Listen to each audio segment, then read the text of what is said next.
뭐라 했었노? 자, 아이고 맛있게 드셨습니까? 네. 김밥. 저는 그래도 초대 손님이라고 반찬을 좀 해줬던데 그래도 갈 때는 김밥 준다 하더라고요. 저녁 대신으로 몰았고. 자, 이제 본격적으로 이 일부 시간은 거의 뜸들이는데 시간을 다 보냈고요. 뭐 우리 겨우 한 2절 했습니까? 그죠? 이제 본격적으로 시편 104장을 천천히 한번 살펴보겠습니다. 앞서 얘기했던 것은 우리가 지금 성령 기도회를 왔지 않습니까? 그래서 거룩한 영을 받아들이는 데에는 영이라는 것에 대한 감각과 의미를 깨우쳐야 비로소 내가 예를 들어서 물을 받아 먹는다 하면서 수건에다가 자, 물 받을게요, 여기다 주이소 하면 이게 여기 받아져요? 안 받아지죠. 줄줄줄줄 새겠죠. 그죠? 물을 받으려면 닫혀있는 그릇에 물이라는 액체를 담아내야 하는 겁니다. 그죠? 마찬가지로 영으로 연계되어 있는 모든 것들은 영이라는 올바른 그릇에 받아내어야 하는 겁니다. 우리가 신앙활동을 하는 것, 성체조배를 하는 것, 미사를 드리는 것, 이 모든 활동들은 다른 목적을 위한 활동이 아니라 가능하면 다른 목적들을 배제하는 활동이고 순수하게 더욱더 영의 본질에 다가서는 활동이어야 하는데 그 안에는 믿음이라는 것이 가장 근저에 전제되어야만 그 믿음이라는 그릇 속에 하다못해 영의 한 방울이라도 제대로 수용하고 받아들일 수 있게 된다는 이야기죠. 그러니 강론 시작하면서 기도하고 하겠습니다. 성부와 성자와 성령의 이름으로 아멘. 하늘에 계신 우리 아버지, 아버지의 이름이 거룩히 빛나시며 아버지의 나라가 오시며 아버지의 뜻이 하늘에서와 같이 땅에서도 이루어지소서. 오늘 저희에게 일용할 양식을 주시고 저희에게 잘못한 일을 저희가 용서하오니 저희 죄를 용서하시고 저희를 유혹에 빠지지 않게 하시고 악에서 구하소서. 아멘.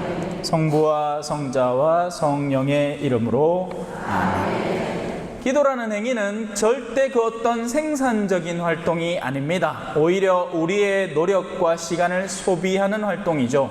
하지만 이건 어디까지나 인간적으로만 바라본 기도의 활동이고요. 기도라는 것은 우리의 그릇을 준비하는 과정입니다.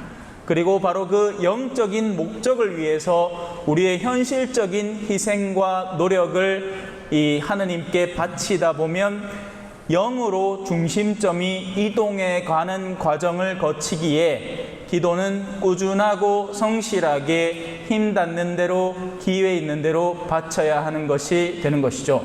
그래서 신학교에 처음 집어넣으면요, 이 기도 훈련을 시키는 겁니다.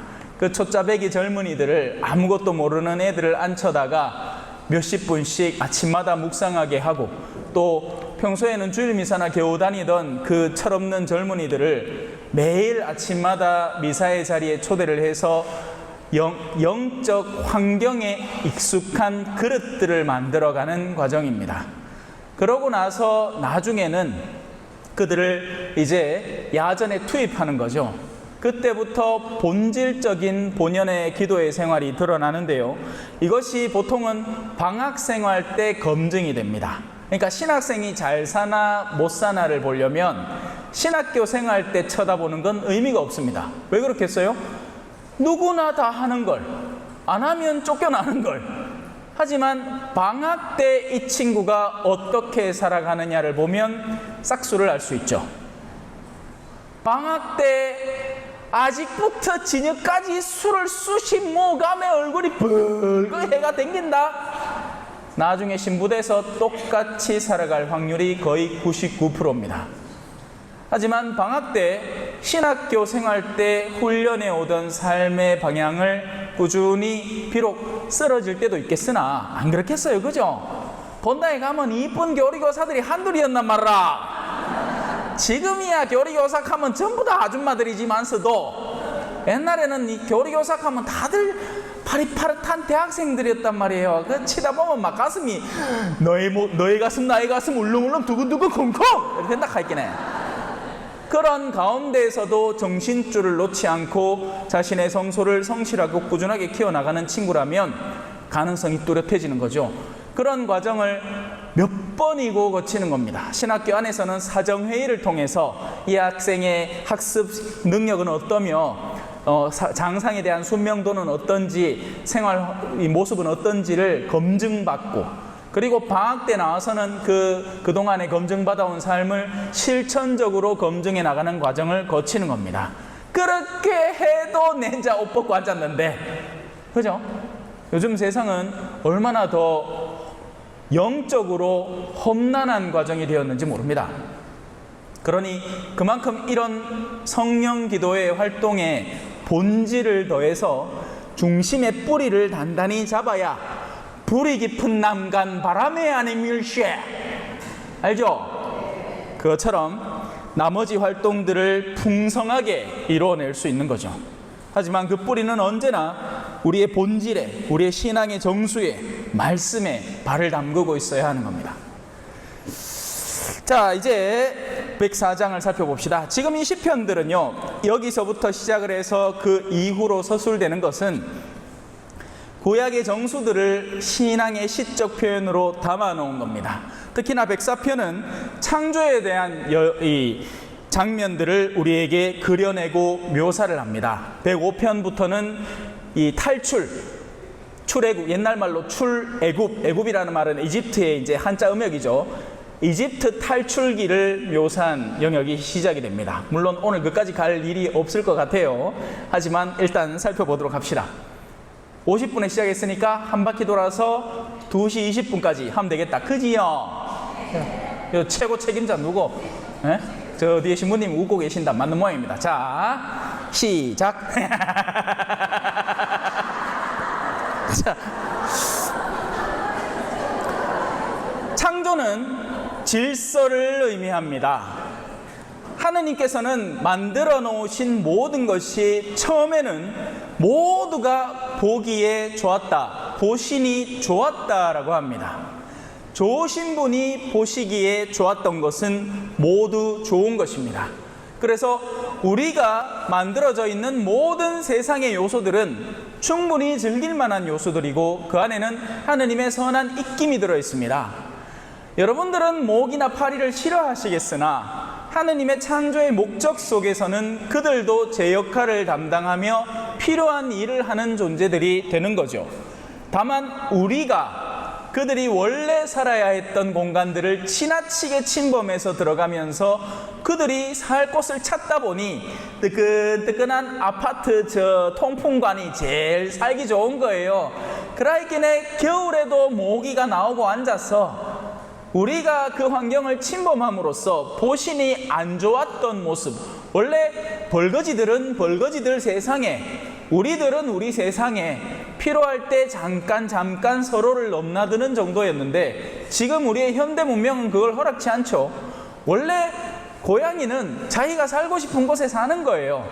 근데 우리가 이쁘다 하면서 엉뚱하게 개체수를 미친 듯이 키워 놓으니 길바닥에 터져 죽어 있는 고양이들이 한두 마리가 아니라 안 돼 죽겠어. 그죠? 가들이 원래 시골 마을에 살았으면 저거들끼리 이쁘게 쥐자 먹고 살다가 배고프면 몇 마리 죽고 좀에 좋은 때 오마 잘 살고 하고 그렇게 개체수를 맞춰갈 텐데 이 도시 생활에 익숙해진 길냥이들이 미친 듯이 늘어나는 겁니다. 쓰레기들은 넘쳐나고 그거 먹으면서 또 살게 되고 별의별 희한한 일들이 계속해서 일어나는 거예요. 뭐예요? 질서가 파괴되는 겁니다. 근데 이 질서의 파괴의 가장 근본적인 원인은 외부적인 요소가 아니다. 제가 앞서 시간에 말씀드린 것이 영이라는 것의 움직임과 그 안에 있는 신앙적 흐름에 주목하자라는 것으로 요약할 수 있다면 질서 역시도 마찬가지로 영에서부터 시작되는 거예요. 아따 와 이래 감을 지르고 앉았노. 그죠? 뒤죽겠다. 질서라는 것도 외부적인 질서보다도 내부적인 질서에 주목할 수 있어야 하는 겁니다. 그리고 성경은 우리로 하여금 그런 질서들에 더 시선을 둘 수 있도록 우리를 가르치고 인도하죠. 빛에 대한 이야기를 하느님의 영광이라고 이야기를 했고, 그 빛이라는 것은 결국 하느님의 선과 진리와 사랑의 빛, 그리고 무엇보다도 그런 빛을 받아들일 수 있는 우리의 신앙 역시도 같은 빛의 고리에 같은 한 줄기를 형성하는 겁니다. 신앙이 있어야 하느님의 올바른 빛을 받아들일 줄 아는 눈이 생기는 거거든요. 우리의 이 쪽잡아 째지는 외국 사람들한테 가면 한국 사람 표현하면서 무조건 이렇게 이게 처음에 한두 번은 성질이 나는데 나중에 되면 익숙해집니다. 아, 그래, 너가 보기에는 우리 눈이 얼마나 작게 비겠노. 더 웃긴 건 뭔지 아세요? 부러워한다는 거예요. 우리는 큰 눈을 부러워하잖아요, 그죠? 그래가 우야된동 열을 집어 여가 이래가 눈을 들시가 막 쌍수를 하려고 생쇼를 하는데, 외국을 나가면요, 이 눈이 이쁜 눈이에요. 도토모리 하얘가 가들이 보기에는, 가들은 전신마신 눈이 있다시마나이, 그게 흔한 눈이고, 우리처럼 이렇게 도톰한 눈이 이쁘고 부러워 보이는 기라. 내 눈이 얼마나 이쁜데. 다른 기준 속에 살면 우리가 갖고 있는 모든 건 사실 아름다운 거예요. 한국 사람이 한국이 좋은 줄을 제일 몰라요. 미국만 가보더라도요, 오늘 제가 휴게소를 오면서도 야, 역시 우리나라는 우리나라야. 왜? 미국의 이런 고속도로 개념 자체도 다르지만 그 화장실 가면요, 찌릉내가 어만상 납니다. 이거 뭐 우리 옛날에 푸세식 화장실 저리 가라 할 정도로 암모니아 냄새가 있잖아요. 막 우리나라 화장실 얼마나 깨끗합니까? 그 바닥에 엎드려 공부해도 될 기라. 우리의 시선을 다르게 할 때 그 안에 숨어있는 본질이 모습을 드러냅니다. 그러니 지금까지 우리가 바라봐오던 빛이라고 여기던 요소들에서 이제 시선을 돌려서 다른 데에 있는 빛을 찾아나가는 여정을 시작해 봐야 되는 겁니다. 자, 이제 창세기를 한 번씩 살펴봅시다. 창세기를 살펴보는 게 아니라 창세기의 모습들이 담긴 시편이 적힌 104편의 시편을 하나씩 살펴봅시다. 자, 우리 주님의 기도할 때 하늘에 계신이라고 합니다. 그죠? 지구는 둥그니까 한국 땅의 하늘은 여기, 제가 살던 볼리비아 하늘은 여기. 그럼 볼리비아 하늘은 우리 입장에선 땅속이다, 그죠? 어디가 하늘이고? 여가 하늘이가, 아니면 여가 하늘이가? 저가 하늘입니까? 여가 하늘입니까? 뭔 소리 하십니까? 일부 내내 이야기를 했잖아. 성경은 과학책이나 역사책이 아니다. 성경은 그 의미를 이해해야 하는 책입니다. 하늘이라는 곳은 높음을 의미합니다. 하늘이라는 곳은 높은 영역을 의미해요. 그래서 성경은 항상 예수님이 가르칠 때 산에 올라가서 가르치고, 기도하실 때 홀로 산으로 올라가셨다. 사람들에게 다가오실 때는 높은 곳에서 낮은 곳으로, 그리고 호숫가로 다가가시죠. 왜냐하면 물이라는 곳은 혼돈이 있는 곳이니까요. 사실 지금 저도 그렇습니다. 제 방에 혼자 있으면요, 평화, 고독이라는 말은 좋은 의미의 고독입니다. 이 고독을 나쁘게 표현할 때 외로움이 돼요. 사람은 자기한테 좋은 걸 나쁘게 표현하는 특징이 있습니다.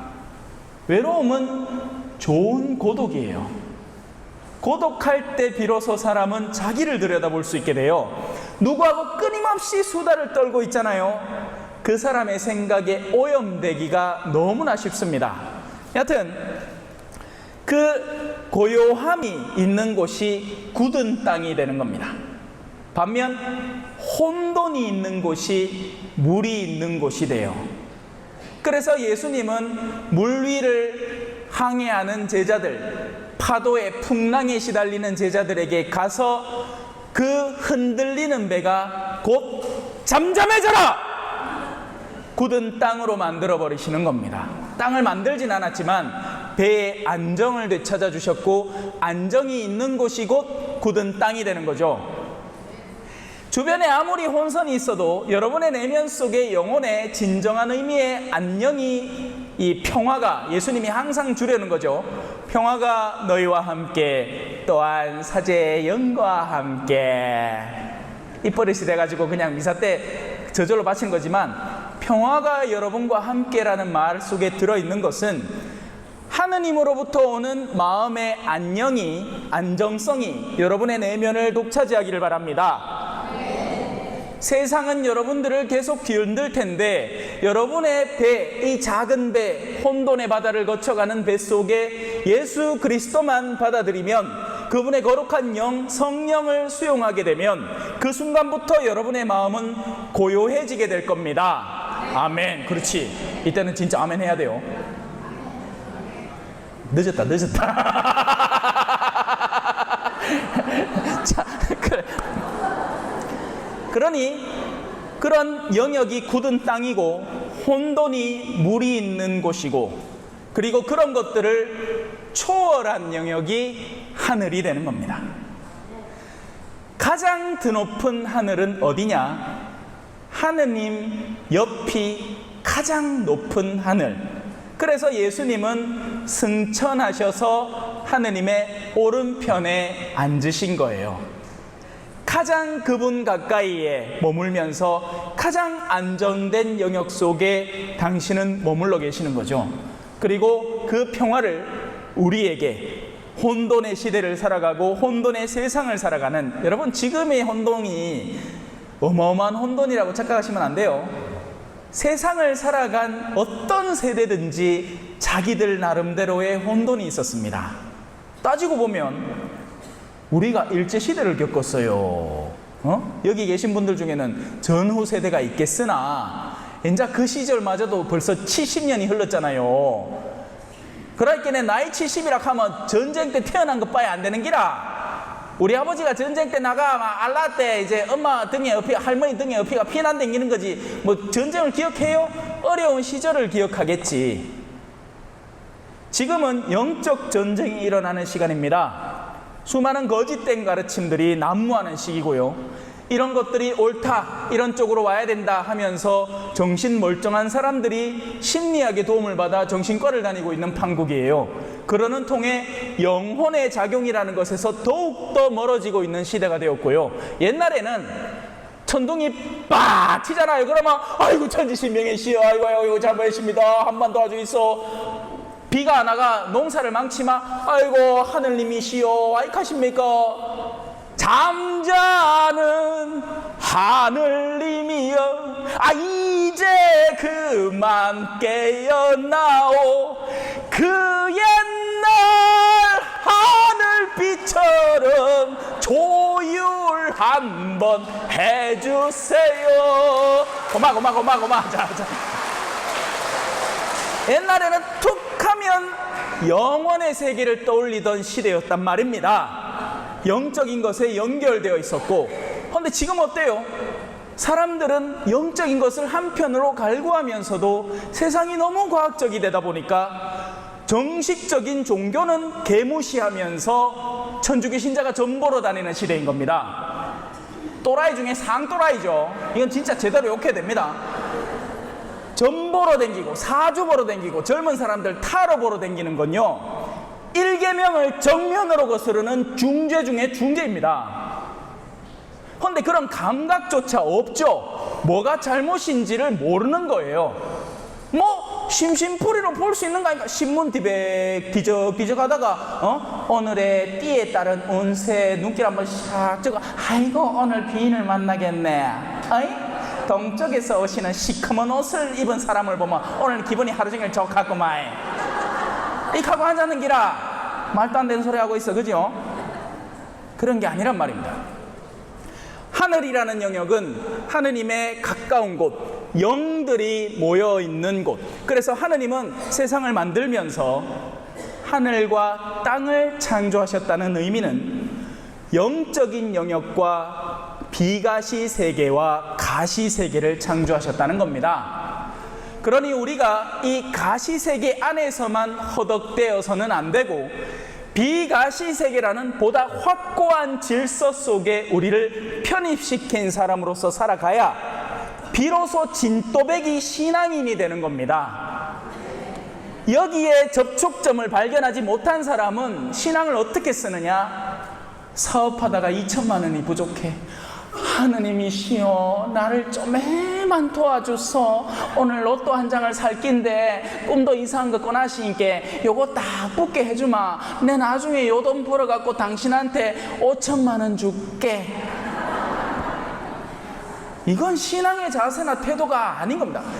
청원을 통해서, 바람을 통해서 신앙에 다가올 수 있는 계기가 될 수는 있으나, 이런 종류의 신앙에 철떡 들러붙어 있다가는 신앙의 본질에서 갈수록 멀어지는 신앙인이 되는 거죠. 그럴 것 같으면 세상에 순교자가 왜 존재하며 신앙 때문에 일어나는 박해가 왜 있어야 됩니까? 왜? 믿을수록 더 벌어야지. 어느 목사님 하는 것처럼, 자 여러분, 예수님 한 번만 믿어봐.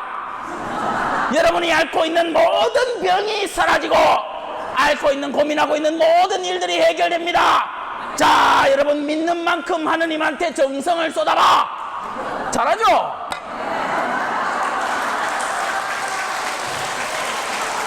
이래 하마 안 된다 이 말입니다. 이렇게 하면 안 된단 말이에요. 신앙의 고귀한 요소를 천박한 데 쓰고 앉는 결과가 나는 거죠. 아니죠. 네가 아파도, 네가 힘들어도 하느님은 그런 너를 돌보시고 너의 그런 현세적인 어려움을 통해서조차 오히려 너를 영원한 진리로 부르시는 분이시다. 주님 말씀하시면 내가 나가리다. 주님 뜻이 아니면 내가 멈춰서리다. 나의 가고 서는 것 주님 뜻에 있으니 오 주님 나를 이끄소서.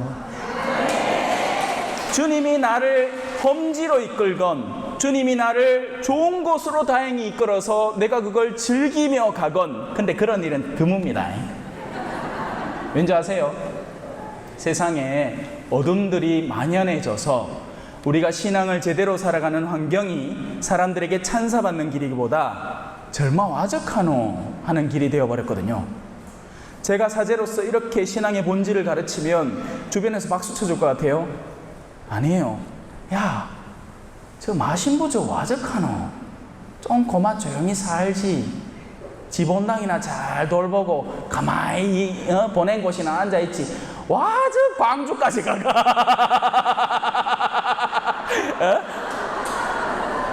소위 이제 사투리로 들쌀대고 앉았노.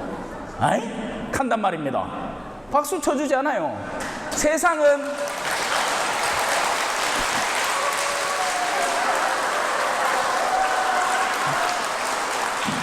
여러분 이렇게 박수 치고 있지 딴 데가 박수 안 쳐준단 말입니다. 자, 그래서 하늘이라는 곳의 본질적인 의미를 이해해야 된다. 그것은 비가시 세계를 만들어 놓으신 하느님이시다. 그리고 우리 인간의 오묘한 점이 그 점이죠.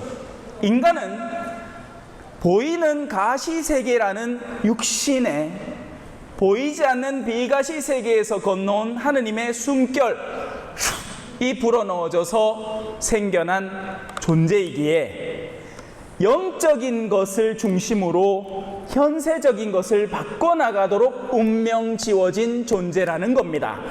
헌데 이 사람들이 멍청한 게 육적인 것에 사로잡혀서 영적인 것을 거기에 종속시키고 사니 질서가 맞나 안 맞나 이 말입니다. 안 맞다 이 말입니다. 인간의 원래 목적이 뭐라고요? 마이크의 원래 목적은 뭡니까? 목소리를 받아들여서 그걸 전자적인 작용을 통해서 스피커를 통해 확장해내는 게 원래 마이크의 목적이지. 어디 마이크를 코가 간질간질하다고 코딱지를 후비는데 쓰고 있으면 그게 마이크가 지 역할을 하는 거냔 말이에요. 아니잖아요, 그죠?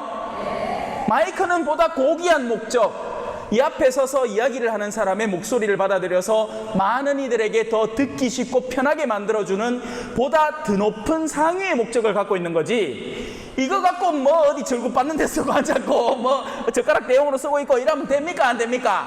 안 돼요. 그러면 안 돼요.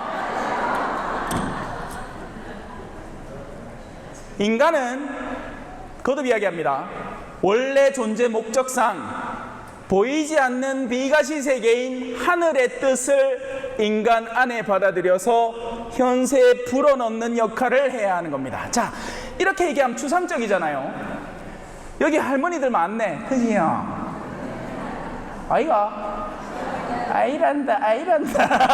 하기야 아일기다. 와, 요즘 아들은 결혼을 안 하니까 아직 손주 손녀가 없어.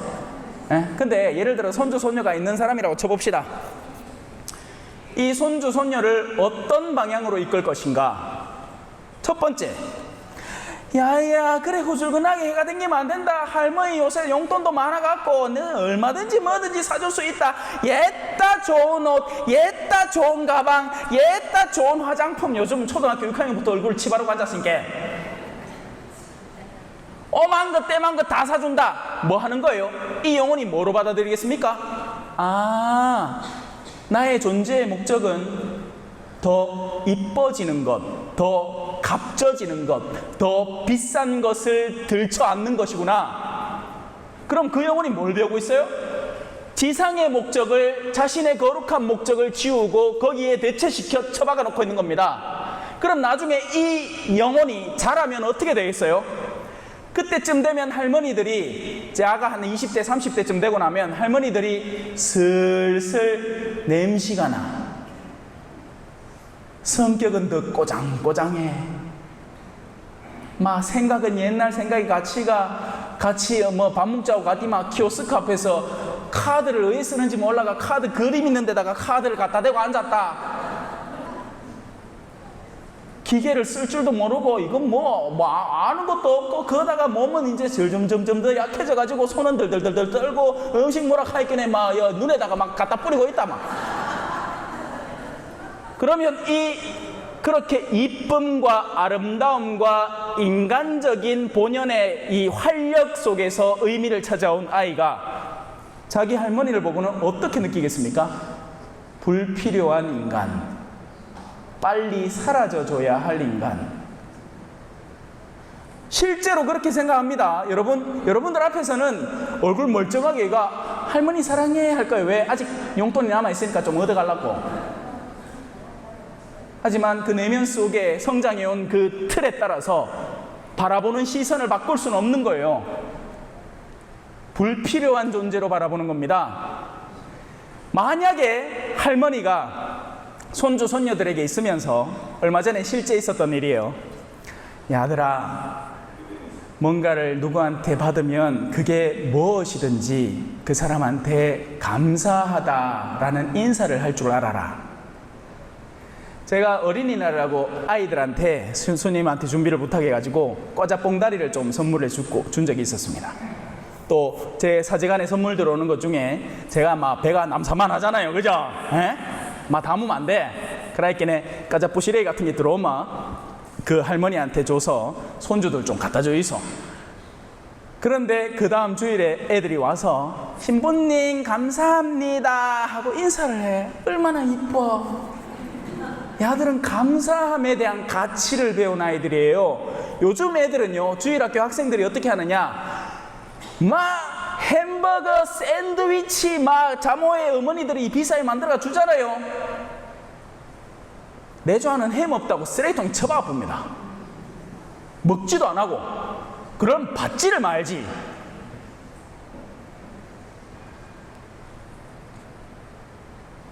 황당하지 않아요?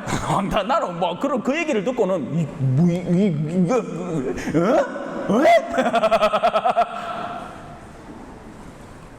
영혼을 고귀한 목적, 누군가에게 무언가를 마음으로 선물 받았을 때 그들에게 감사할 줄 아는 영혼으로 커나가는 아이라면 어른들에 대한 감각 자체가 달라집니다. 삶의 선배고 지금 내가 사는 환경을 아름답게 가꾸기 위해서 애를 써오신 분들로 감각되는 거죠. 내가 어떤 가치를 주변에 흩뿌리고 있는가? 이거 굉장히 중요한 문제입니다. 드높은 가치를 인간 안에 받아들여서 드높은 가치를 선물해 줄 줄 아는 사람이 되어야 돼요. 거꾸로 세속적인 가치를 끌어모아다가 그걸 한 영혼 속에 집합시켜주는 게 아니라요. 그러면 그 아이를 망치는 거라고요. 껍데기는 이쁘장하겠지. 어새 아들 뭐 좀 이쁩니까? 그런 게 아니란 말이죠.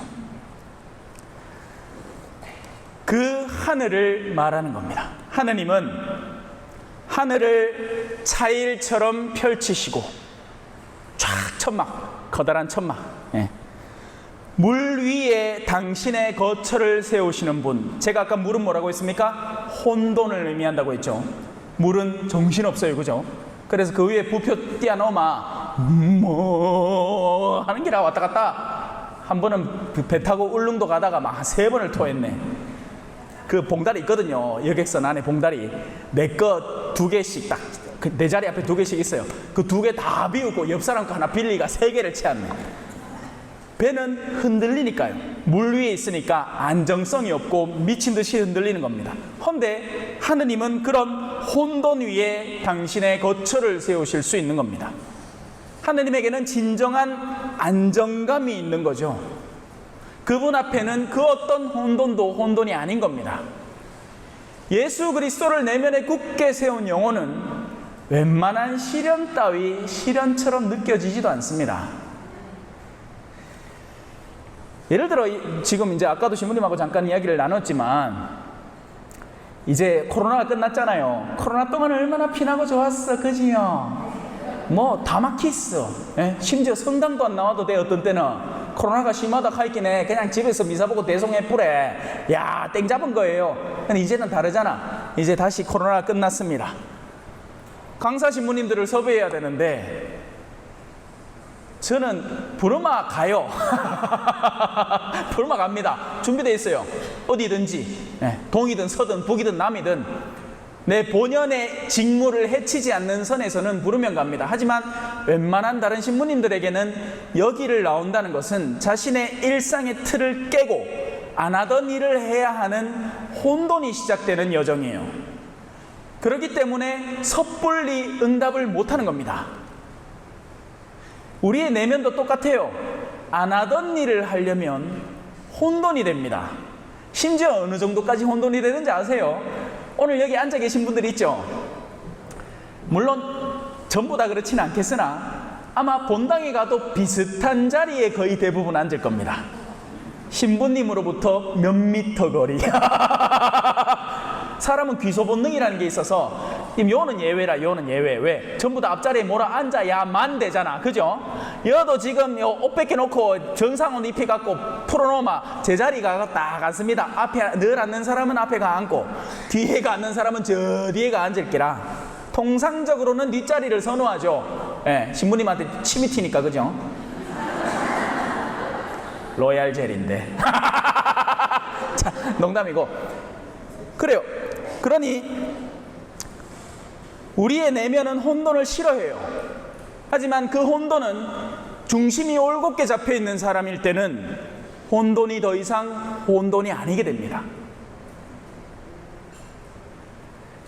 걱정은요, 도망쳐서 해결되는 게 아니라 극복해서 해결되는 겁니다.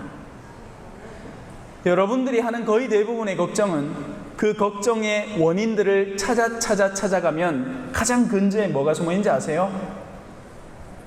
죽음이라는 어두움이 도사리고 있습니다. 야, 돈 벌어야지. 안 벌면 어야 되는지 아나? 죽는데 무섭지. 그러니 돈 벌어.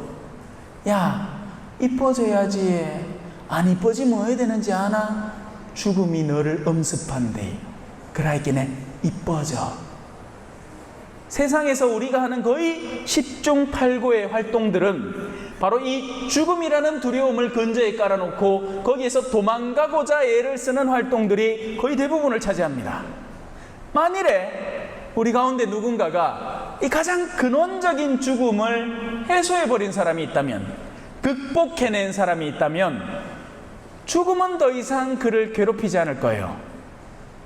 야, 니 볼리비아 가마 그 더러운 환경에 땡빛에 습도에 벌거지들 막 벌레들 버글버글한데 막 니야 여름에 밖에 나가고 잠깐만 그 아디다스 모기 있잖아요. 그 흰색 까만색 그 한 방만 몰리도 막 미치듯이 끌려나가. 그 벌레 많은데 왜 갈라 가면 죽는데. 안다. 그래도 갈란다. 하느님은 물 위에 거처를 세우시는 분입니다. 이 근본적인 질서화, 하늘에 몸을 기댄 사람들, 더 이상 육적인 물의 요소들이 우리를 혼란케 만들지 못하는 사람이 되는 겁니다. 용기 있는 사람이 되는 거고, 아까 인도하시는 분이 용기 있게 막 하자하대. 그 용기의 가장 근간에는 어디가 숨어 있느냐? 영적인 세계의 질서에 내가 취합해 들어가는 것이 숨어 있는 겁니다. 우리의 영혼이 본질의 방향을 놓치지 않고 우리가 이미 세례를 통해서 구원을 손에 쥐고 있는 사람이라는 것을 이해하면 이해할수록, 그리고 그 구원을 쥐고 있는 사람으로서 성체에 다가가서 그분의 몸과 피를 내 입으로 집어넣을 자격을 여전히 잃지 않고 있다는 그 확신 하나만으로 우리는 영혼의 생명을 앞당겨 사는 거고, 바로 그 삶의 자세와 태도가 하늘나라가 이미 여러분 가운데 있다라는 말의 근원적인 의미가 되는 거죠. 개신교 신자들은 대답 없이 잘합니다. 아니 지금 아멘 이런 대답이 아니라 구원받았습니까? 하면 뭐라 한지 아십니까? 예, 구원받았습니다 합니다. 천주교 신자 뭐라 한지 알아요? 그거를 왜 압니까? 죽어봐야 알지. 틀린 말은 아니라, 여러분들이 세례를 받고 성체 앞에 가서 큰 어려움 없이 성체를 여러분에게 받아들일 수 있는 상태다. 구원받은 상태입니다. 그 확신이 없이 어떻게 살아가요? 불안해서 어떻게 사냐고요? 아니에요. 우리는 예수님을 모시고 사는 사람들이에요. 물론 이제 가짜배기들이 많아서 그렇지. 예수님 모시고 그날 주일미사 마치고 집에 가는데 내 그 가스불 끄나 안 켰나 하고 막 싸운다. 예수님 모신 거 맞아요? 아니라 입에 그냥 이 밀병 전병 하나 넣고 가는 거예요. 그 사람은 입으로 들어갔다가 뒷간으로 나올 것만 입에 넣고 가는 거죠. 왜? 예수님을 모신 사람은 삶의 태도와 자세, 삶을 대하는 이 기본적인 틀 자체가 변화되기 시작하거든요. 더 여유가 있어지고 더 인내와 더불어서 온유하게 삶을 대할 수 있게 되는 겁니다. 그게 없을 때 어떻게 돼요? 경박하게 되고 강박적으로 바뀌게 되는 거예요. 우리 아버지가 사탕 공장 공장자해라. 옛날에 간장 공장 공장장은 간 공장장이고 된장 공장 공장장은 된장 공장장이다 하는 거 맨키로, 우리 아버지는 사탕 공장 공장자해라. 그러면 친구가 왔고, 야, 내 사탕 하나만 더. 자, 묶고는 도망갔고. 아이 짜스 그걸 갖고 먹고 티나. 다음에 주든지 말든지 해. 왜? 우리 아버지 사탕 공장 공장자해라. 집에 가면 사탕이 막 경상도 말로 천진빛깔이라 엄청 실이 많아요. 허벌나게 많아버린다는 게. 사탕 하나쯤 그래 먹고 싶으면 자 2개 더 가가라. 더 달라고. 다 가가라. 있는 거 다 줄게. 자. 와! 집에 가면 채워줘. 근데 우리 아버지가 사탕 공장 공장장이 아니에요. 1년에 한 번씩 설날에 사탕 10개만 주는 사람이라. 사탕 하나만. 안 된다! 내 끼다! 내만 먹기라. 설날 때 받은 거 추석 때까지 들고 있다. 찐득하게 넣어갖고 이제 아무도 못 무. 아끼면 뭐 된다? 똥 된다. 그건 잘 안 해. 여러분 아버지 누군지 알아요? 하느님이에요.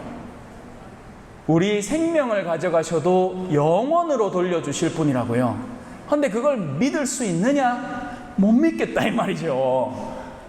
왜 못 믿는 줄 아세요? 믿음이 형성되지 않으니까요. 세상은 만 원짜리 주면 물건을 주는데 이놈의 하느님이라는 분은 뭘 해도 반응이 없는 것 같아요. 하지만 반응이 없을까요? 있습니다. 우리의 내면에 분명한 확신을 주고 계세요. 영적인 시야가 열리지 않으면 세속적인 것으로만 계산하고 따지고 드는 겁니다.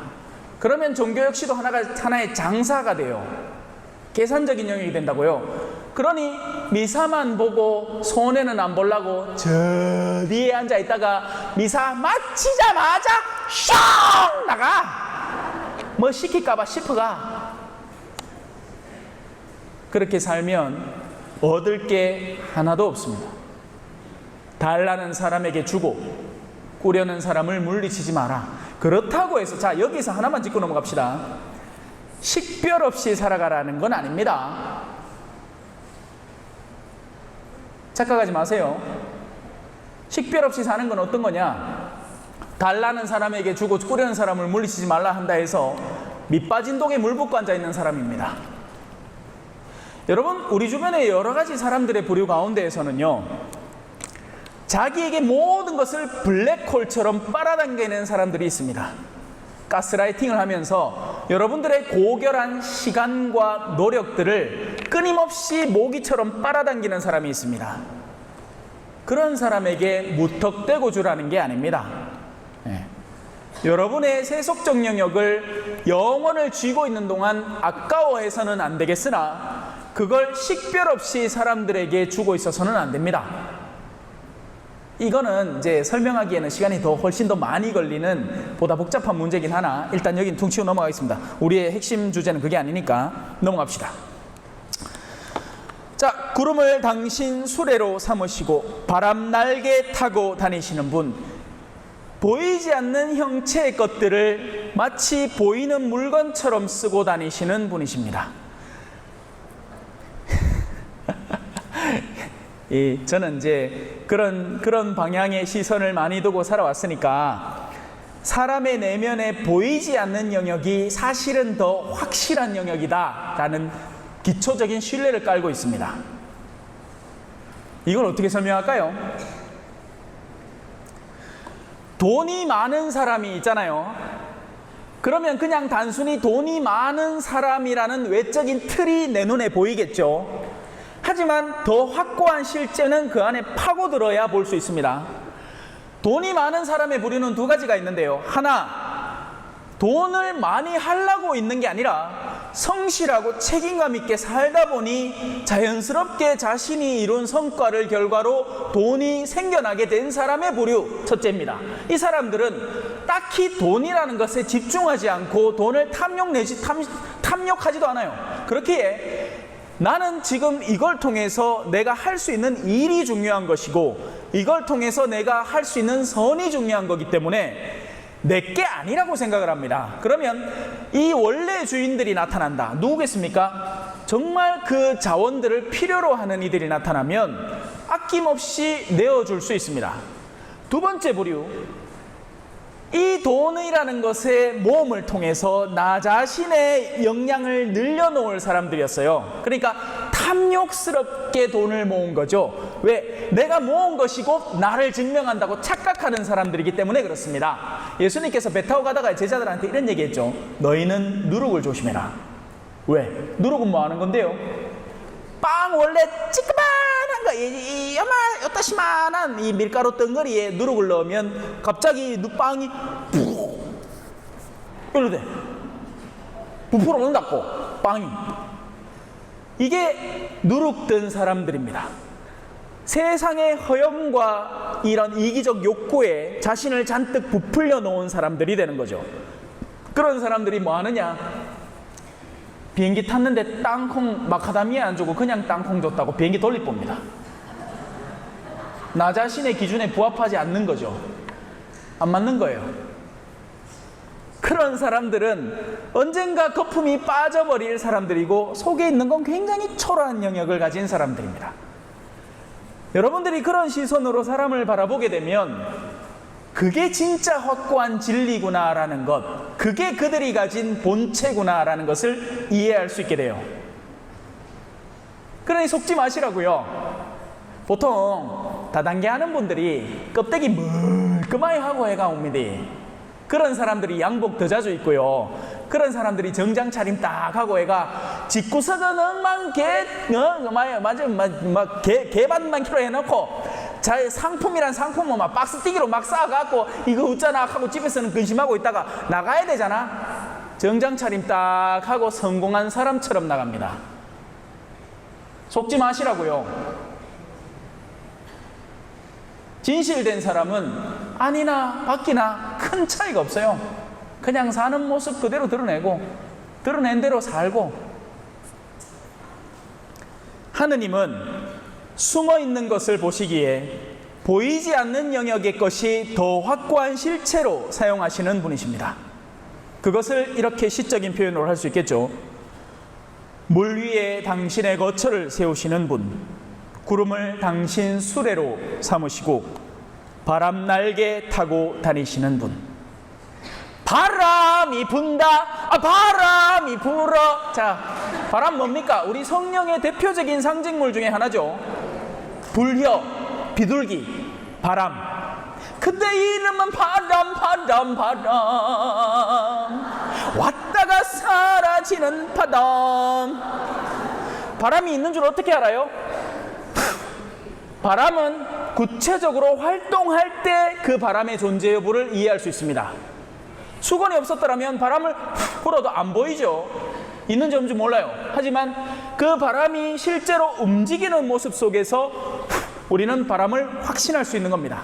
거룩한 영, 성령은 한 인간이 세속적인 욕구에 빠져 있지 않고 거룩함으로 다가서려는 움직임을 보일 때 그에게 성령이 존재한다는 것을 확고히 알 수 있습니다.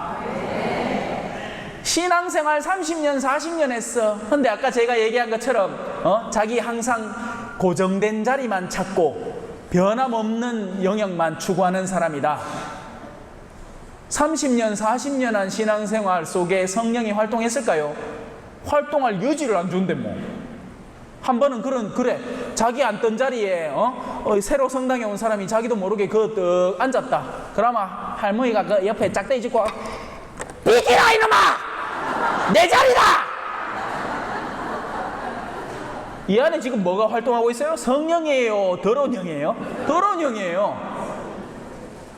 성당 지 자리가 어딨노? 침 발라놨나? 이 사람은 고정되어서 더 이상 움직이고 발전하지 않으려고 하는 거죠. 성령께서는 자유로운 새처럼 날아가는 새들 바라보며 날아가는. 성령은 자유롭게 원할 때 얼마든지 움직일 수 있는데 세상이 가다 나쁘잖아요. 여러분, 저는 세상이 갇힌 새 별로 안 좋아합니다. 걔들이 노래하는 것 같아요. 비명 지르는 것 같아요. 살려주세요! 꺼내주세요! 나 여기 있기 싫어요! 근데 듣기에는 아이고 노래하네, 웃기고 있네. 비명 지르고 있구만. 새들은 자유롭고 싶어해요. 성령은 자유로운 분이라고요. 그 성령을 딱딱한 틀에 가둬 놓으면 그때부터 죽은 겁니다. 죽은 거나 진배 없어요. 새들은 날 때 본연의 자유로움과 본연의 아름다움, 하나님께서 원래 완성하신 새들의 아름다운 모습이 거기 숨어 있는 겁니다. 그렇게 바람을 당신의 사자, 메신저를 말하는 거예요. 이게 아니고 바람을 당신 사자로 삼으시고 타오르는 불을 당신 시종으로 삼으시는 분. 이 모든 표징들이 뭡니까? 성령이에요. 성령께서 내 맘에 오시면 나는 다윗처럼 찬양하리라. 그분께서 기초 위에 땅을 든든히 세우시어 영영세세 흔들리지 않는다. 이것이 우리가 갖고 있는 최대 장점인 겁니다. 우리는 흔들리지 않는 땅, 시몬스 침대가 아니라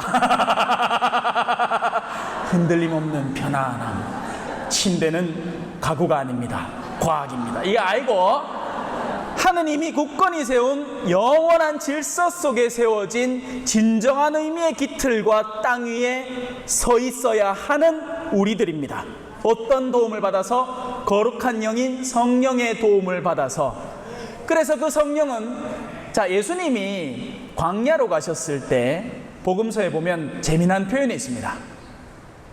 성령께서 그분을 광야로 보내셨다. 성령이 우리를 내가 좋은 곳만 보낼 거라고 착각하면 안 됩니다. 우리는 흔히 성령 기도에 와서 내가 원하는 것, 욕구하는 것이 달성되기만을 기다립니다. 하지만 정반대도 성령은 활동하신단 말이에요. 아니, 어떤 때는 오히려 거꾸로 활동하십니다. 야, 니 지금 니 가까운 사람이 이거 낫기 원하지. 근데 아니나 이 사람이 낫고 나면 니 인생사가 오히려 더 하느님에게서 쉽게 멀어지고 이제 문제가 해결됐으니까 네가 더 욕구하고 쾌락하는 바를 뒤쫓아갈 가능성이 훨씬 더 높아진다. 그러니 나 성령은 이런 기회를 통해서 지금의 상황을 크게 바꾸지는 않고 네 마음속에 변화점을 선물하겠다. 근데 이 사람이 이렇게 얘기하는 거야.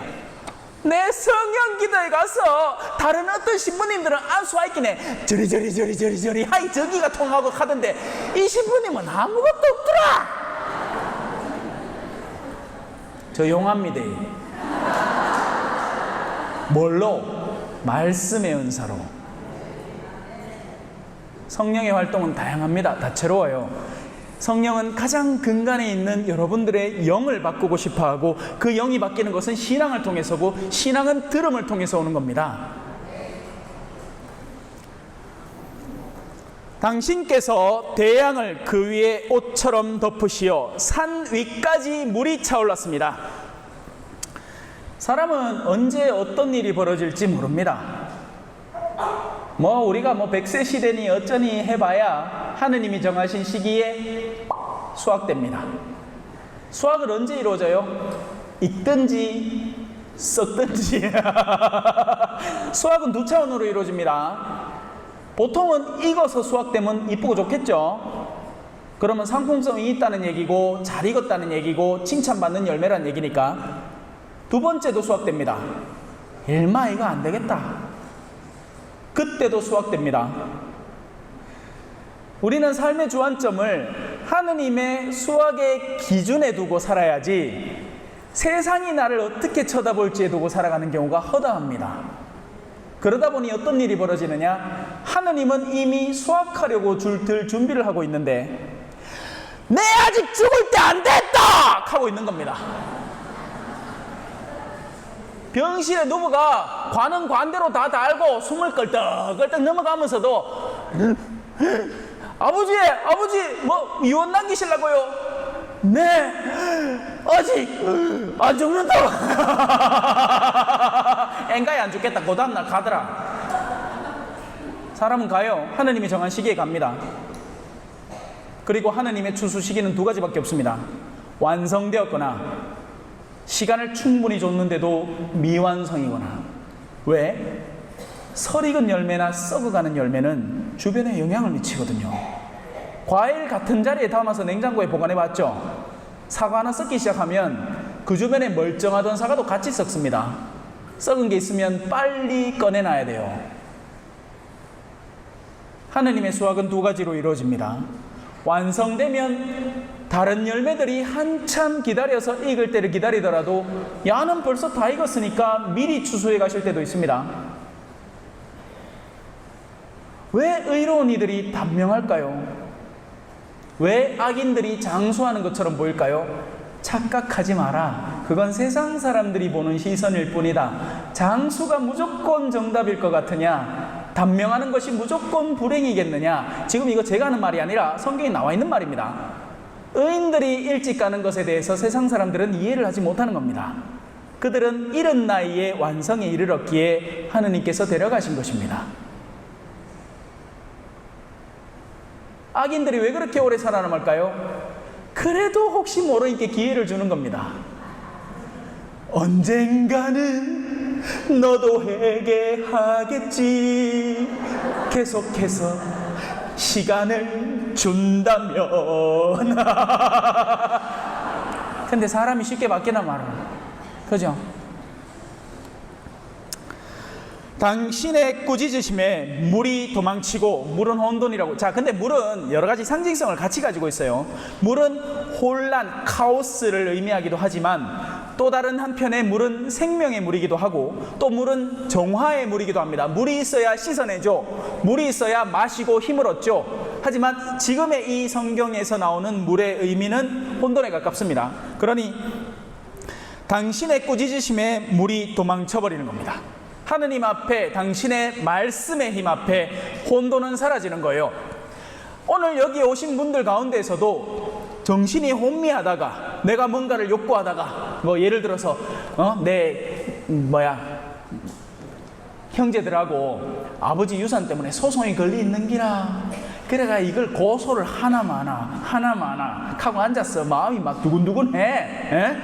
혼돈 직전이에요. 이거 딱 건드리면 빵 터질 거야. 영혼이 말이에요. 영혼이 터지고 나면 수습이 안 됩니다. 그런 가운데 오늘 제 강론을 듣고 나서 바람을 조금 뺄 수 있습니다. 아, 그게 아닌가 보다. 그렇게 해서 아버지 유산 가운데 오빠가 70 먹으려던 걸 50대 50으로 해서 내가 먹을 수는 있겠으나 영혼을 잃겠구나. 내 영혼도 그의 영혼도 증오라는 굴레 속에 너희는 마지막 한 입까지 갖기 전에는 절대 그 감옥에서 벗어나지 못할 것이다 하는 그 감옥에 내가 뛰어들고 있는 거겠구나. 차라리 아서라, 포기하고 말지 까지도 가는 거예요. 근데 그렇게 할까요? 잘 뭐합니다. 얼마나 아깝겠어. 5천만 원이 눈앞에 있었는데. 도박하는 사람들이 보통 그래요. 도박하는 사람들은 처음에 땁니다. 초심자의 행운이라고 하죠. 따면 그 딴 것만 지 걸로 느껴지느냐?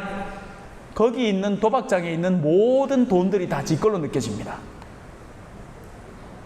그래서 잃으면 2배로 잃은 것 같은 느낌이 드는 거예요. 굴레에 말려든 거죠.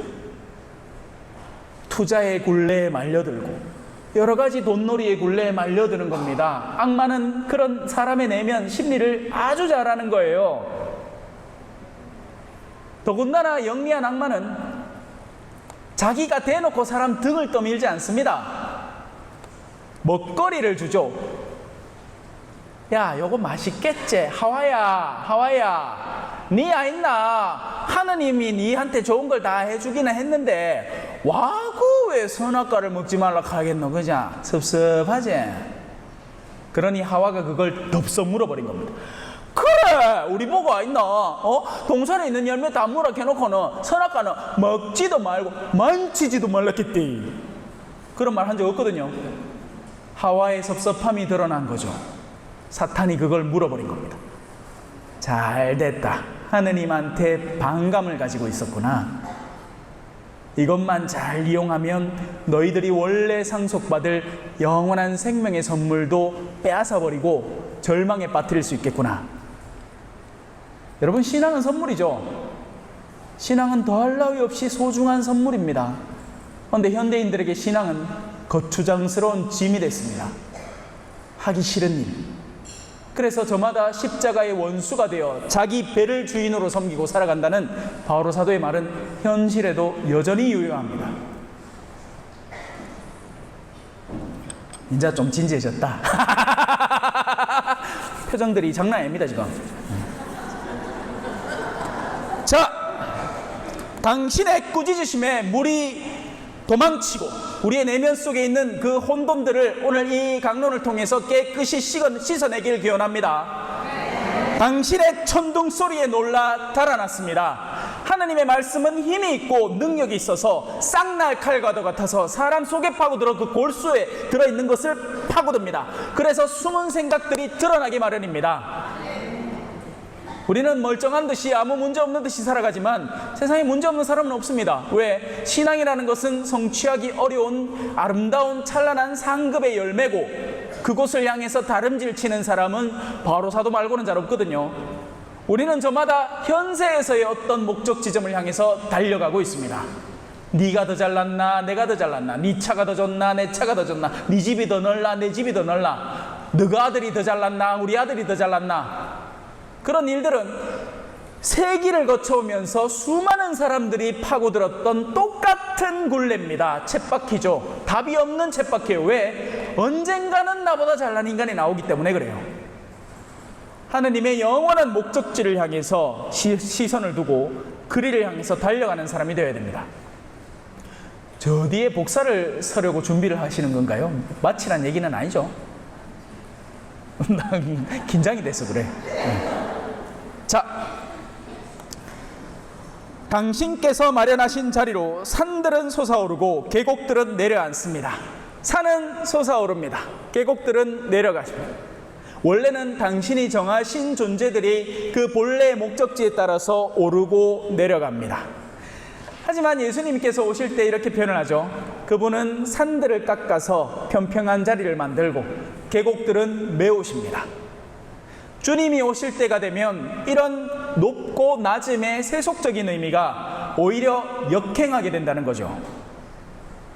높은 자리에 있는 이들은 흔히 교만한 이들을 말합니다. 교만의 자리는 여러 가지 차원을 통해서 쌓여갈 수 있습니다. 돈이 많아도 교만해지고, 명성이 높아도 교만해지고, 권력의 욕구에 사로잡혀도 교만해집니다. 그런 사람들은 말씀 앞에서, 신앙 앞에서 자신을 깎을 줄 알아야 됩니다. 우리가 갖고 있는 게 사실은 오히려 우리를 초라하게 만든다는 것. 부자들이여, 그대 앞에 놓인 재앙을 보고 슬퍼 우십시오. 그대의 금은 녹슬었으며 그대의 그대들이 일꾼들에게 주지 않은 임금들이 울부짖고 있습니다. 뭐 그런 얘기 있죠, 그죠? 그들은 자신들에게 일어날 일 앞에서 겸손해져야 됩니다. 거꾸로도 마찬가지입니다. 아이고 신부님, 내 같은 게 구원받겠습니까? 제가 젊은 시절에 죄를 넘어야지가요. 그런 사람들은 일어나야 됩니다. 일어나 다시 한번 해보는 거야. 일어나 봄의 새싹들처럼. 자, 높아진 산은, 교만의 산들은 깎여져 낮아져야 하고요, 자신을 지나치게 함몰시켜 놓은 엉뚱한 험지의 사람들은 자신을 메꿀 줄 알아야 합니다. 우리는 고결한 하느님의 자녀라고요. 세상 사람들로부터 다 배척당하고 무시당해도 하느님은 우리를 기다려주시고 사랑해주시는 분이십니다. 우리는 그런 주님을 아버지로 모시고 있는 이들이에요. 당신께서 경계를 두시니 물이 넘치지 않습니다. 자, 이 경계는 굉장히 중요합니다. 경계는 바깥에 있는 것들이 넘어오지 못하게 하고 안에 있는 것들이 빠져나가지 못하게 합니다. 교회는 그런 의미에서 경계를 형성했습니다. 그것이 바로 우리가 가르치는 수많은 교리들이죠. 규칙들이고 원칙들입니다. 그래서 그 원칙이 있으니 바깥의 것들이 갑자기 못 들어옵니다. 수많은 사람들은 교회 사람들 모이가 뭐하나 궁금할 거예요. 하지만 그 안에 들어가려면 그냥 들어가면 되겠나, 들어가서 금방 들키는 거 아닌가, 이런 고민들을 합니다. 왜? 경계가 쳐져 있으니까요. 가톨릭 신자들만이 아는 우리끼리의 코드가 있고, 들어오면서 성수 찍는 것부터 해서 성호 긋는 것부터가 도전거리입니다. 그죠? 네. 우리야 익숙하게 마음껏 끊고 말지만 그 사람들은 보면서 자기들 표 안 낸다고 일부러 더 이상하게 끈다. 그죠? 그 가면 저 이 초짜다 하고 우리 더 잘 알죠? 왜냐, 원래 신자들은 그냥 대충 끊고 말거든. 식당 가고도 막 기도하는 게 부끄러워가 아멘. 오히려 초짜배기들이, 그죠? 성부와 성자와 신부님 배꼽 밑이라 했습니다. 성명에 요래하라 했습니다. 이러므로 아멘 하고 생 난리다. 그죠? 네. 벽은, 경계는 필요한 겁니다. 하지만 거기에 사로잡혀서는 안 됩니다. 경계는 하나님이 만드신 거예요. 무시하면 안 됩니다. 우리의 교리나 우리가 지켜야 할 규칙들, 재계나 율법적 요소들은 분명히 필요한 거예요. 하지만 절대로 거기에 얽매여서는 안 됩니다. 우리는 경계 안으로 더 깊숙이 들어와야 됩니다. 저는 흔히 이걸 양의 울타리에 비유를 하는데요. 울타리는 필요하잖아요. 왜? 이리떼가 들어오면 안 되잖아. 우리 착한 양들이 나가면 안 되잖아. 근데 양들 중에 이런 양들이 있습니다. 이거 울타리라, 울타리. 어머야, 너희들은 뭔데 그렇게 털이 복슬복슬하니 푸근하게 생겼어? 하고 늑대 가까이 가갖고 늑대 털 이쁘다고, 야, 우리는 꼬불꼬불한 이 털밖에 없는데 너희들은 털이 아주 우아하게 생겼네. 어머야, 여기는 또 이부장하게 빨갛게 생긴 이상한 버섯이 있네. 우리 주인은 항상 먹지 말라 하는데 한번 먹어보고 싶은걸 하면서 울타리 곁에서 늘 놀아요. 언젠가는 넘어갈 양이죠. 언젠가는 이리떼의 주둥이가 울타리를 넘어 들어와서 그 목덜미를 콱 물고 바깥으로 질질 끌고 갈 영혼들입니다. 울타리 근처에서 놀면 돼요, 안 돼요? 안 돼요. 우리는 더욱더 목자 가까이에 갈 준비를 해야 합니다. 근데 사람들이 이 감각이 별로 없습니다. 언제부터 들어오면 미사 유효해요? 이거 뭐예요? 울타리 근처에서 놀고 싶은데 왜 아마 미사 안 나가도 울타리는 안 벗어난 정도로 살 수 있나를 묻는 거예요. 야, 언젠가는 이리한테 뜯어먹힙니다. 아니면 독버섯 먹고 죽어보든지. 주님 근처에서 살면 주님이 더욱더 나를 단돌이 시켜서, 심지어는 어떻게까지 하시는지 아십니까? 믿음의 갑옷을 입어라. 용기의 투구를 쓰고 너의 말씀의 창과 칼을 들고 이제 내가 너를 보낸다. 이런 양들이 있으니 너는 밖에 나가서 그 양들을 구해 오너라. 울타리를 넘어가라. 아무나 안 시키겠죠? 아무나 안 시킵니다. 걱정 마세요. 아이고, 예수님, 네, 아직 그 정도 아닙니다. 걱정 마세요. 예수님은 우리의 성장 단계들을 너무 잘 알아서 항상 내가 걸어가고 있는 계단, 그 다음 계단만 가르쳐 주십니다. 지자마자 팍 쓰러질 무거운 십자가를 안 준다고요. 내가 20kg 졌으면 21kg에서 22kg 정도만 높여줍니다. 좀에 더 힘든 거, 지금까지 잘 견뎌왔으니 이 정도는 괜찮지 하고 주십니다. 그러니 여러분들의 삶에서 다가오는 작은 시련들에 너무 신음소리 내지 말고, 신음소리 낸다는 게 나쁜 일은 아니나 그게 왜 나에게 주어지는지 나의 내면을 살펴볼 준비를 갖춰야 됩니다. 무조건 싫다 하지 말고, 아, 이 정도가 내가 준비가 되셨다는 이야기인가? 어제까지만 해도 멀쩡하던 남편이 오늘 갑자기 성질을 부리기 시작해. 어제까지 멀쩡하던 아내가 오늘부터 갑자기 깜빡깜빡해. 옛날에는 아내가 다 챙겨줘갖고 이것도 챙기고 옷도 주워 입고 했는데, 여보 아침 무락 했는데 30분 전에 아침 내한테 줬어. 또 주고 앉았는 기라. 그러면 가슴이 철렁 내려앉겠으나, 아, 이제는 때가 되었구나 라고 생각하셔야 되는 거죠. 아까 저 안에서 신부님하고 둘이 노안 얘기했습니다. 노안. 신부님은 이제 잘 안 비인데, 그래서 이 바깥에 사람들은 이렇게 보는데 이 가까이 있는 거를 안경 끼니까 돌이 안 보여가지고 벗으신데요. 저는 오히려 가까이 대마 안 보이가 거리를 둡니다. 이런 얘기를 했습니다. 끌어안아야죠. 아, 이제는 덜 보라는 말씀이구나. 안 들린다는 건 뭐예요? 여러분들에게 자매님으로부터 해방시켜준다는 얘기죠. 암만 옆에서 땡땡 기다려봐도 이제 뭐라고 감 끝이라, 그죠? 그런데 그게 불편하다고 복음 보청기 걔가 달아놓고는 온갖 저주의 말을 새로 듣고 앉았다. 그 연배가 되도록. 아니, 그렇다고 보청기를 하지 말라 이 얘기가 아니라 나에게 다가오는 시련의 단계들을 서서히 끌어안는 사람으로 성장해 가시라, 이 말입니다. 당신께서 그렇게 경계를 두시니 물이 넘치지 않습니다. 땅을 덮치러 돌아오지도 않습니다. 골짜기마다 샘을 터뜨리시니, 여기서 말하는 물, 이 샘이라는 종류의 물은 흔히 말씀의 물을 의미합니다. 여러분, 제가 말 많은 것 같죠?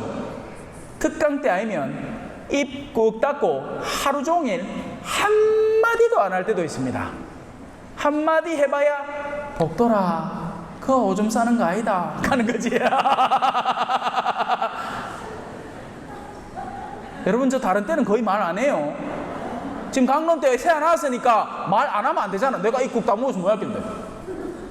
지금부터 한 10분 동안 안 되잖아요. 그러니까 말을 하는 겁니다. 하나님께서 원하시면 샘이 터집니다. 그 샘은 사람들을 목축일 수 있는 훌륭한 샘입니다. 말씀의 샘인 거죠. 여기 있는 자매님들, 오늘 하루 중에 말을 얼마나 했는지 상기해 보십시오. 그리고 그 말 가운데 내가 누군가에게 어떤 힘을 줬나를 떠올려 보십시오. 몇 안 될걸요. 기껏 해봐야 뭐 어제 봤는 드라마 얘기를 했다거나 아니면 뭐 했는 거지, 누군가에게 하다못해 경청해 주지도 않았을 겁니다. 어떤 때는 그래요. 자매님들 한 서너이 모이가 얘기를 하는데, 저 자매 얘기 끝나면 내 얘기해야지, 저 자매 끝나면 얘기 끝나면 내 얘기해야지, 벼르고 있다가 말 끝나잖아. 그래 맞다 있나, 그래 네 말 맞다, 나도 사실은 하면서 자기 1시간 동안 얘기해 봅니다. 그죠? 얘기를 얼마나 하고 싶어 하는지, 내 안에 응축되어 있는 것을 꺼내고 싶어 하는지. 근데 그것들이 누군가에게 힘을 주는 이야기입니까? 아니란 말이에요. 공연히 세상의 어둠을 더하는 이야기죠. 실컷 얘기했더니 이제 이 자매가 우리 남편을 미워하기 시작해. 남편 욕을 시게 했거든요, 1시간 동안. 그러니까 내 남편을 한 번도 만나본 적이 없는 자매인데 오늘 성경기도야 처음 만났는데 밥 먹으면서 이야기를 막 하다가 보이겠네, 내 앞에 있는 자매가 이제 내 남편을 미워하기 시작하는 거야. 뭘 한 거죠? 생명을 터뜨린 게 아니라 저주를 터뜨린 거죠. 우리는 이런 짓거리들을 참 많이 합니다. 최근 들어서는 뭔 놈 정치에 그렇게나 관심이 많은지 한 번도 못 쳐다본 사람에 대한 욕을 끊임없이 하는 사람들이 우후죽순으로 퍼져나가요. 안타까워 죽겠어요. 왜? 우리의 이 혀는 사람을 살리기도 하는 한편 죽이기도 하거든요. 다른 모든 기관들은, 예수님께서 얼마 전에 복음에서 그랬잖아요. 네 오른손이 죄짓게 하거든 뭐해라? 잘라라. 그나마 가 지체는 잃어도 니는 천국 간다. 근데 이 혀는요, 우리가 갖고 있는 지체 가운데 굉장히 작은 기관이지만 그 활동으로 인해서 우리 전체를 어둠으로 밀어넣을 수 있습니다. 그러니 우리가 정말 샘을 터뜨리는 사람인가 고민해 봐야 됩니다. 샘을 터뜨리려면 맑은 물이 안에 내장돼 있어야 되겠죠. 사람은 단순해요. 창고입니다, 창고. 여러분들의 영혼들은 하나의 고결한 창고라고요. 이 안에 뭐가 있겠습니까? 코카콜라 있겠어요? 그러면 내가 마시면 코카콜라가 나오겠지. 우리 안에 들어있는 것이 우리에게 뿜어져 나오기 마련입니다. 맺은 물을 가진 사람은 맑은 물을 쏟아놓는 거예요. 좋은 나무에서 뭐가? 좋은 열매가, 나쁜 나무에서는 뭐가? 나쁜 열매가 맺히는 겁니다. 그걸 역추적하면 그 사람의 입에서 좋은 것이 나온다면 그 사람의 영혼은 좋은 것으로 가득 차 있다는 이야기고, 그 사람의 입에서 하느님의 말씀이 멈춤없이 나온다면 그 사람의 영혼은 하느님의 말씀으로 차 있다는 이야기죠. 그 사람에게서 투덜거림과 분쟁의 소지와 이간질과 온갖 시기와 질투의 말이 나온다면 그 사람의 영혼을 위해서 기도해 줄 줄 알아야 돼요. 얼마나 불쌍한 영혼이냐고요. 입만 열면 누구 욕할 이유밖에 없으니까. 진짜 불쌍한 영혼 맞아요. 불행한 영혼이에요. 오죽하면 문만 여는데 거기서 쓰레기만 나와. 안에 쓰레기 가득 차 있다는 얘기지. 예. 골짜기마다 샘을 터뜨리시니 산과 산 사이로 흘러내려. 이것도 재밌죠? 산 꼭대기에는 물이 안 흐릅니다. 물은 항상 낮은 곳을 찾아 흐릅니다. 겸손한 이들이 말씀을 퍼뜨립니다.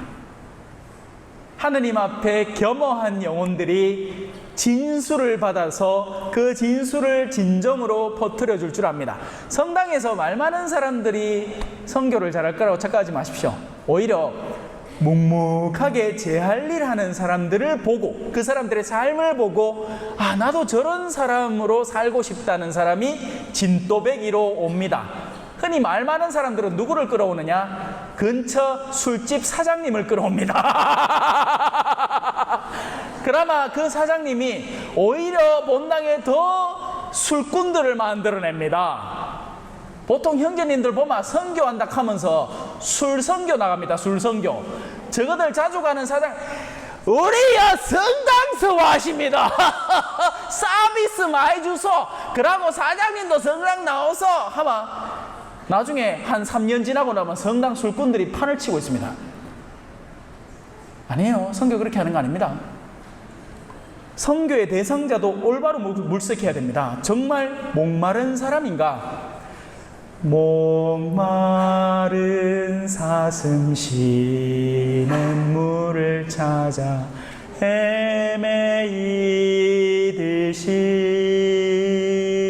주변을 살펴보면요, 말씀에 목마른 이들이 보일 겁니다. 오늘 제가 가르쳐드린 영의 시야에 눈을 뜨고 사람의 내면을 볼 줄 아는 여러분들이 되고 나면 그냥 닥치는 대로 아무나 들고 하다가 한두 명 걸려서 땡 잡을 수도 있겠으나 정말 목마른 사람들이 보이게 됩니다. 직장에 일을 하면서 참 착실한 친구, 성실하고 꾸준하고 막 변함없는 친구들, 근데 사람의 속은 참 곱고 선한 친구들, 근데 그 누구도 그에게 성당 가자라는 초대를 해주지 않아서 그냥 막연히 기다리고 있는 사람들, 이런 사람들을 살짝만 건드려주면 이 사람들이 얼마든지 많은 다른 영혼들, 달란트들을 마음껏 펼쳐내는 거죠. 무슨 말인지 아시겠죠? 자, 그래서 누가 마시느냐? 그렇게 흘러내린, 계곡을 통해서 산과 산 사이로 흘러내린 그 말씀의 물들은 들짐승들이 모두 마시고 들나귀들도 목마름을 풉니다. 성경이 흔히 표현하는 짐승들은 아직 신앙을 받아들이지 않은 이들을 짐승으로 표현을 합니다. 그리고 그 짐승들 중에서도 유형들이 분류가 되는데요, 들짐승은 풀어놓은 들에 사는 짐승이에요. 집짐승은 길들여진 짐승입니다. 천주교 신자들 중에 집짐승이 많습니다. 신앙을 1차적으로는 받아들여서 집안에서 살기는 하나 아직 영혼의 깨달음을 얻지 못해서 짐승 차원으로 살아가는 사람들입니다. 신앙인들의 거의 7-80%를 차지합니다. 이들은 그냥 버릇처럼, 왜 양들 문 울타리 열어주면 에 하고 나가고 풀 뜯어먹다가 딸랑딸랑 하면 에 하고 들어와. 뭐예요? 주일 신자들이지 뭐. 세속에 나가고 일을 하다가 딸랑딸랑 하면 에 하고 들어가. 아멘, 은총이 가득하신 말에 기도하고 뭐 다 해. 근데 하나도 변화되는 건 없어요. 성장하지 않아요. 들짐승들은 더 바깥에 있습니다. 길도 들지 않았어요. 그들은 말씀의 물을 통해서 그들을 불러올 수 있고 길들여 줄 수 있습니다. 그 곁에 하늘의 새들이 살아 나뭇가지 사이에서 지저깁니다. 사람들 가운데에서는 높은 시선을 갖고 있는 사람들이 있습니다. 땅을 아우르면서, 이 돈 버는 것도 재주예요. 아무나 못 봅니다. 재주 있는 사람들이 봅니다. 흐름을 읽을 줄 아는 사람들이 본다고요. 저 같은 사람은 돈 못 봅니다. 뭘 비야 돈을 벌지. 돈이 어디에 흐르는지, 어떤 주식을 사야 되는지, 어디에 투자처가 개발될 건지, 어디에 역세권이 성장을 해가지고 그 아파트 값이 오르는지, 이런 거 모른다. 하지만 드높은 데에서 그걸 바라보는 사람들도 있습니다. 그런 사람들이 흔히 경제권의 성장세를 저 높은 자리에서 파악하고 있고 돈을 잔뜩 벌고 정치권이나 뭐 아니면 이 명예적인 요소들, 탤런트, 재주가 많은 사람들도 그런 세들을 차지하는 겁니다. 그런 이들조차도 물은 필요해요. 그런 이들도 물이 필요하단 말입니다. 누구나 목마를 수 있다고요. 저 이제 프로그램을 이제 마무리하라는 얘기죠. 예, 알았습니다. 그래요. 다행히 저한테 10분을 깎아주네요. 티주 껐다. 예. 저는 이제 얼른 들어가갖고 미사 드리고 오늘 미사 중에 혼배성사도 있습니다. 예. 그래서 좀 저를 아껴놔야 될 것 같아요. 뭐 그 뒤에 부분들은 여러분들이 읽으면서 하느님의 질서, 영적 질서가 어떤 방향으로 우리 앞에 배치되어 있으며 어떤 영역에 퍼져나가는지에 대해서 스스로 파악해 보시고, 심지어 그 다음 장까지 읽으면서 그 하느님의 이 탈출 과정, 이집트의 탈출 과정을 시적으로 어떻게 묘사해 놨는지도 한번 보시면 좋겠다. 그리고 그 마지막 부분만 하나 읽고 마무리를 할게요. 오늘 우리의 주제입니다. 당신의 숨을 내보내시면 그들은 창조되고, 전에 아무 생각도 없던 존재들도 이 숨을 받으면 그 안에서 새로운 영을 시작할 수 있습니다. 우리의 능력의 그 어떤 한계가 그것들을 막지 못합니다. 하느님은 우리보다 훨씬 더 능력이 있으시고 하느님께는 불가능이 없으니까요.